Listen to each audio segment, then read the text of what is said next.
All right. Good morning, Yep, let me hit. Angela. Yes, hi, Frank. Hey, thank you so much for making time again. Very appreciative of your responsiveness. I'm grateful to Sally for connecting us from Sotheby's from Robbie's office. Um, and take it away. We're going to talk about the Dallas market. Would love to hear a little bit about yourself, your Okay. career journey, and Yeah. then the entire market that your office covers. Okay, great. Um, well, I have been in the real estate industry for it'll be 20 years in March. So started selling in 2005. Prior to that, I'm an attorney also. So I serve as basically multiple roles here at Briggs Freeman Sotheby's International Realty. So I do sell some. I also manage our Turtle Creek office, which is our largest office, which has about 200 agents. I have a co-manager here or an assistant manager here as well to help me with that. I serve as general counsel for the company and as broker of record. So pretty broad. So and kind of know all the different aspects of the company. I have been with Briggs Freeman Sotheby's International Realty since 2014. Mhm. So at that time, I was selling and part of a team. We were at Coldwell Banker, and Robbie Briggs, whose father was the founder of our company, and he was expanding into the Dallas market. So I live and have primarily worked in a neighborhood called Lakewood, which is about 3 or 4 miles east of downtown Dallas, but in Dallas proper. Mhm. So Robbie was opening a Lakewood branch. So, and our team was one of the first ones that they recruited to kind of be the anchor of that. So that's how I got to Sotheby's in the first place. And from the beginning, I just loved it. I could just tell. I mean, I was totally happy at Coldwell Banker. It was a fine company, but it was you could just tell it was next level. And just in terms of the training, the camaraderie, and the professionalism. So and we really do here at Briggs Freeman Sotheby's International Realty lean into the brand. So actually there's a big international global networking event next week in Nashville that will have about 3,000 Sotheby's International Realty um, agents and advisors from across the world. So I'm super excited to be going to that and meeting more for professionals like yeah. And so I got into the leadership aspect about it'll be 5 years ago in October. Mhm. So just kind of was a timing thing that just kind of happened. I was an agent at that point. I'd broken away from my team and was a solo agent. And we had a manager of our Lakewood office, which is a small office, about 35 people, had left. And Robbie and Russ Anderson, who's the CEO and president of the company, came to our office and said, we're going to find a new manager. And then I just started thinking about it. I was like, I put my name in the hat. So, and just it wasn't something that I was necessarily planning to do, but it just felt right, and just started that whole process about 2 months of talking to all the management, doing personality tests, etc. And it's been a great fit. And a little less than 2 years ago, the woman who managed the Turtle Creek office, which has 200 agents, she decided to go back to selling, kind of a lifestyle change. And so I stepped in. It was going to be temporary, and here we are almost 2 years later. So it's been great. So I love that. And thank you very much. I'm so glad that you are at Sotheby's and you have taken on this senior responsibility managing the Turtle Creek office after managing the Lakewood office. But I'd love to also understand. So before we got on this call, you were sharing you've lived in Dallas your whole life, right? So I could you talk a have. little bit about that? What it was like Yeah. growing up and how Yeah. you've seen Dallas grow, how the real estate market's been involved. From commercial real estate, we hear about the Dallas Fort Worth sort of market being on fire. There's this whole trend of inshoring and bringing a lot of our logistics, United States logistics, back into the country and into Mexico, and that's really activated the Dallas Fort Worth. commercial real estate, industrial logistics business. But I'd love to hear your comments from how you've seen Dallas grow, and what it was like growing up. Yeah. Yes, I am fourth generation Dallas. So no Dallas love. I'm a history major, so I love the whole history of Dallas, and it's just really fun to see what has happened. I grew up in the 70s and 80s, and it was, a much, much smaller town. I lived in Dallas proper, actually about a half mile from where my office here in Turtle Creek is right now, until I was in second grade. And then we moved to the suburbs, and I moved to Plano, which you've probably heard of because there are a lot of big corporations there, including Toyota and State Farm. So a lot of big companies, not so much at the time. It was like 3,500, I'm sorry, 35,000 people. Wow. And it was just like the edge of, the north, literally like gravel roads. And now there's, giant mega highways all over it. And it has about 350,000 people, and it's pretty much totally built out. And now the suburbs have just gone up and up and up. We kind of the joke is people say when you're talking about one of the far north suburbs, you say, "Oh, she lives in Oklahoma," because you're getting towards that Oklahoma border. But Frisco, Prosper, Salina, this going up. Collin and Denton County are two counties that are north of Dallas County, Mhm. that have really, exploded and are continuing to just grow. And now more with master planned communities. Yeah. But I've kind of gotten off track about growth, No, it's but just Dallas growing up, just a lot smaller. I was growing up during the Dallas TV time, and there was it was a boom town then, and you'd see cranes downtown. It's kind of the commercial. We do have lots and lots of buildings still going up, not so much high rise, it's more Mm, mid rise and mm, if it's downtown, if it's further out, it's more spread out campuses. Goldman Sachs is building a huge new headquarters here, and transferring in hundreds and hundreds of people. I think it's gonna be their biggest hub outside of New York and Jersey City. So and there's already a huge Goldman presence here. Toyota, they moved their North American headquarters here. State Farm. So there's always kind of every time you pick up the newspaper, you're seeing another company that is coming here, and I think a lot of that has to do with DFW Airport. It is an easy place to get to and from. I was reading some article just this week about airports internationally that are the most connected and have the most flights. And in the whole world, Dallas is number seven. So wow. with I did, number yeah, places that remarkable. they go to. So yeah, so I thought that was really interesting. So I thank you very much for sharing. It's good to get some color about how Dallas has grown beyond just reading about it in the news. And so thankful to you for that. If you'll also share in the context of affluent clients looking at properties, and we're Yes. talking about everything, right? Maybe we could start by what is the coverage of the Sotheby's International, the group that you were part of in Yes. Dallas. How much do you guys cover? How many counties, perhaps, or how many Mhm. offices you have? How many Mhm. agents you have altogether in that area?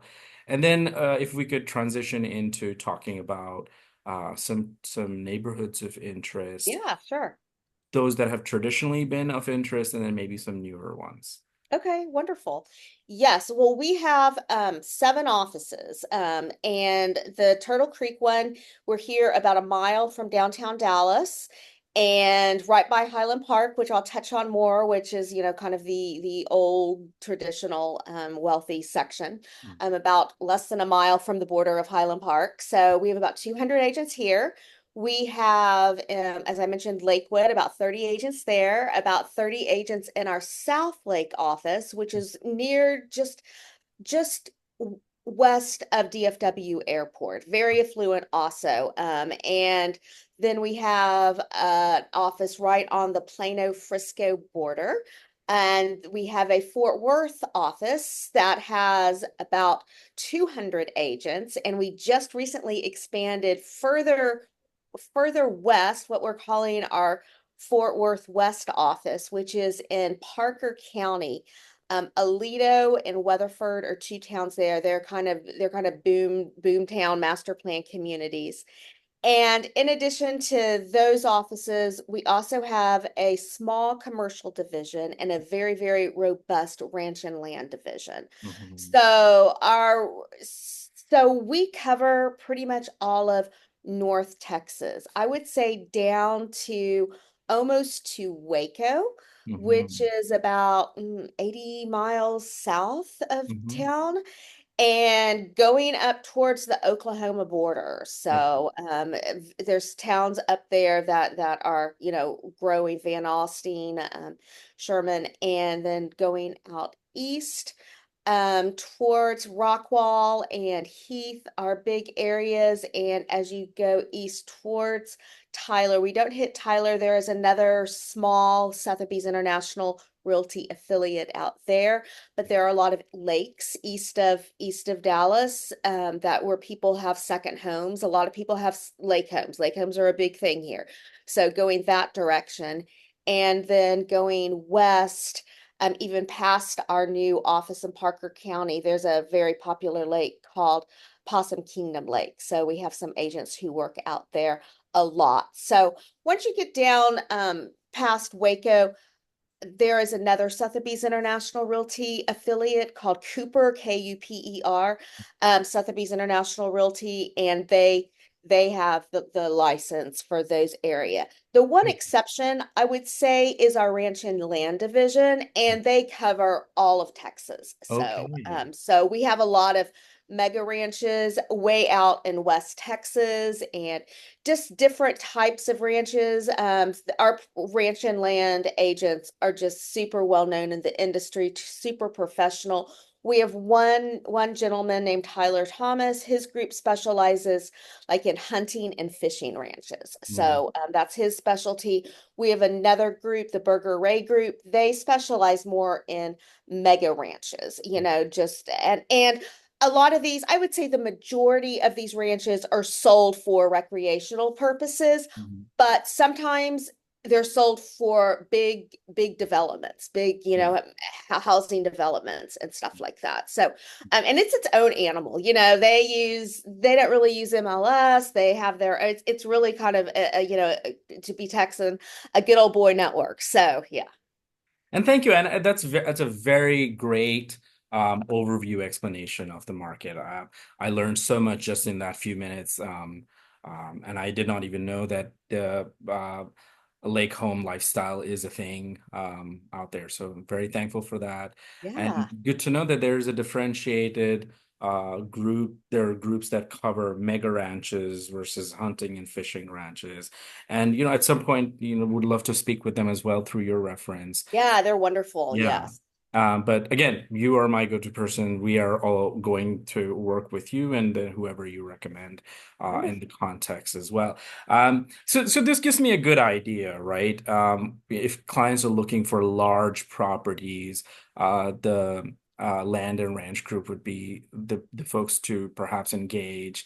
And then if clients are looking for, maybe smaller properties or to build custom homes, etc., closer Mhm. to Dallas, then there's a different solution for that. And if you'll just talk a little bit more about sort of the lifestyle there, the culture there, what kind of things can clients who are either owning second homes or owning homes that their entire families can maybe enjoy throughout the year, what kind of things can people expect in terms of lifestyle Right. in Dallas?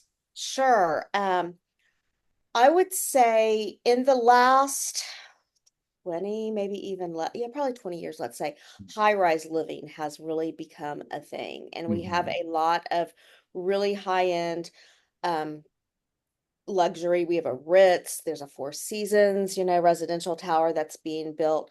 So prior to that, there were just a handful Mhm. of buildings, but that is an option if someone was looking for like a lock and leave. So, and where we office here at Turtle Creek, they're literally all around us. So, so there is that. Dallas, as you probably know, is a huge sports town. We have and we a lot of even we have the lot of professional athletes have homes here Mm, in town. Even those who no longer are playing actively, and everyone, and then golfers, a lot of golfers. Golf is big, even though it gets over 100 degrees. There are lots of country clubs and golf courses, so that is very popular to the lifestyle.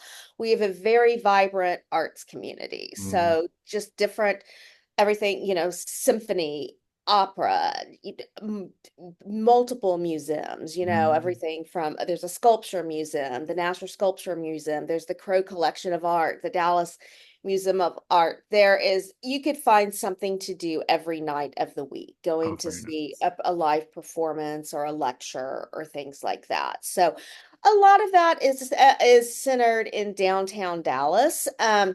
Fort Worth is a lovely smaller, a bit smaller town, but it has a very vibrant art scene too. And it has kind of the Western flair. So they really lean into their Western history, but it's Fine Arts Museum, the Kimball, is world renowned, probably better reputation even than the Dallas Museum of Art.